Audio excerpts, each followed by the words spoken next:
Hello everyone. Today we're going to be discussing how to get a more professional sound out of the mandolin. Now, there are several ways we can approach this, but let's go with my favorite method. When you find tabs online, most of the time you just get the simple notes of the song. Here's one that's in the key of A, called Breeches Full of Stitches.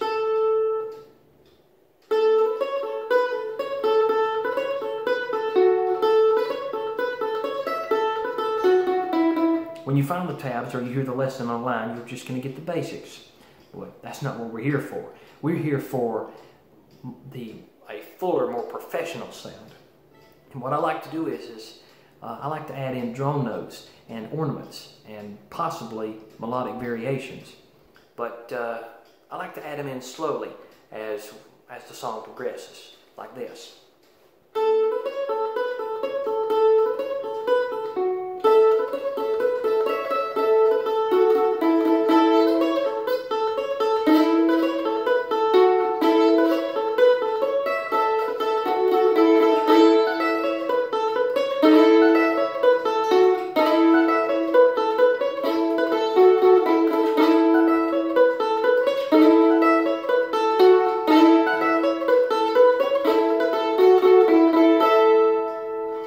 That's not perfect, but it's the basic idea of how I like to go about it. My favorite way of going about a lot of these different songs.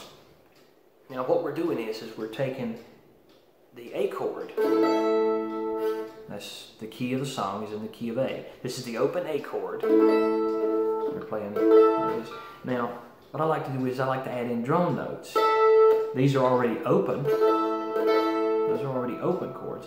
So, since A and E are open, I can use the E string as a drone note. And since this is the second fret on the D string, is part of the A chord, I like to use that as well. It gives it more of a background, almost like there's another instrument playing.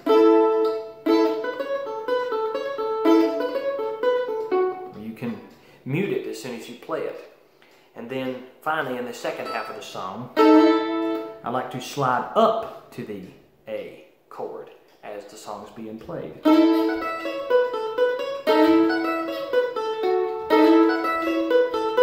Now keep in mind, all I'm doing is just sliding up to the chord on the D string as I play the notes.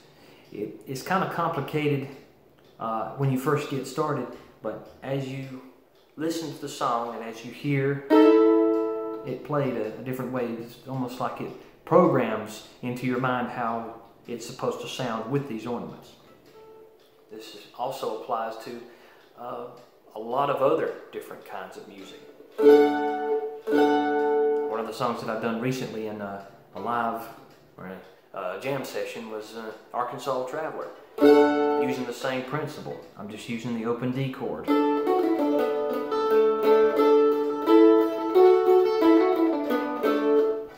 One thing you want to keep in mind though is don't go overboard. You have to be selective with this. You don't want to constantly be hitting all the strings at once. You want to be selective. It's part of the creative process. When you want to hear notes and when you don't want to hear them, how far do you want to go with it? That's entirely up to you. And it makes it more original to you as well. So when you want that more professional sound, when you want to get more out of the mandolin itself, you want to play more than just one of the strings. Or if you want, you can change the key. After you learn the song in one key, change it to a different key to try to separate yourself, possibly, from how the song is originally played. And then you can add your drone notes, melodic variations, and ornaments to give it overall more professional sound and more volume, and hopefully get more out of your music. Thanks for watching, and I hope this lesson helped. Be sure to like and subscribe and share if you enjoyed.